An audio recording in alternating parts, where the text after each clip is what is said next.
Hello বন্ধুরা, welcome to 10 minute school.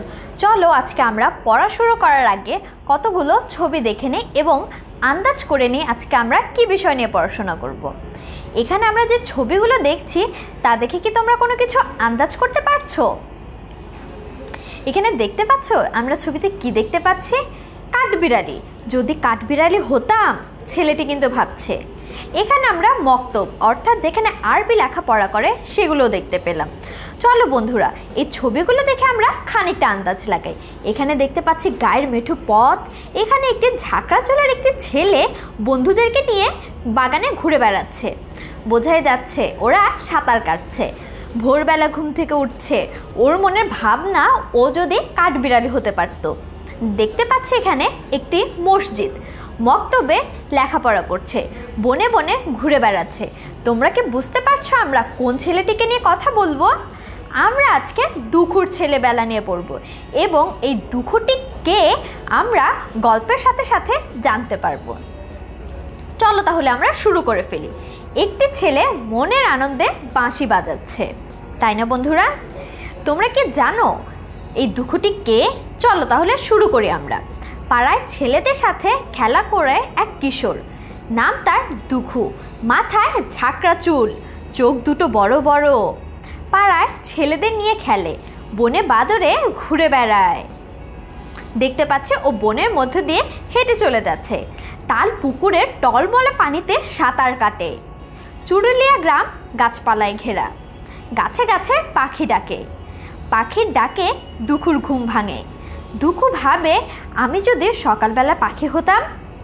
সবুজ গ্রামে গরমের সময় নানা রকম ফল পাকে।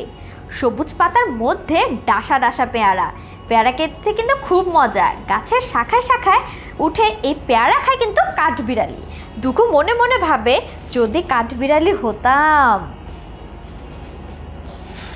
দুখুর বাড়ির পাশে রয়েছে একটি মসজিদ। মসজিদের পাশেই রয়েছে মক্তব। সেই মক্তবে দুখু লেখাপড়া করে, মুখে মুখে ছড়া বানায়, অন্যকে শোনায়।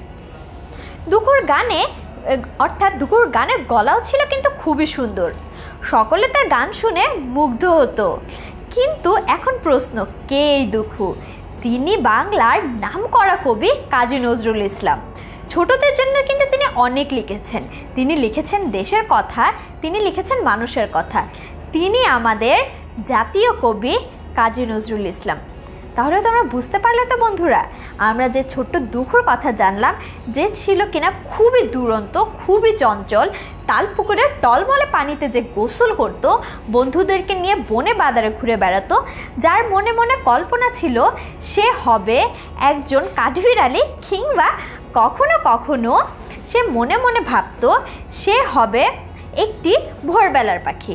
তোমরা তোমাদের মেইন বইয়ে এই ধরনের একটি ছবি দেখতে পাবে। আমরা কিন্তু এতক্ষণ এই অ্যানিমেশন বা কার্টুনের মাধ্যমে খুব মজা করে দুখুর ছেলেবেলা সম্পর্কে জেনে নিলাম। তাহলে বন্ধুরা, এখন যদি তোমাদেরকে বলা হয় দুখু মিয়া কে, তোমরা নিশ্চয়ই বলতে পারবে দুখু মিয়া হচ্ছে আমাদের জাতীয় কবি কাজী নজরুল ইসলাম। এই অধ্যায়ে তো আমরা আমাদের দুখুর ছোটোবেলা সম্পর্কে জানলাম। পরবর্তী ভিডিওতে আমরা এই অনুশীলনটি কমপ্লিট করে ফেলবো। সে পর্যন্ত তোমরা দুখুর ছোটবেলা সম্পর্কে জানতে থাকো। Thank you.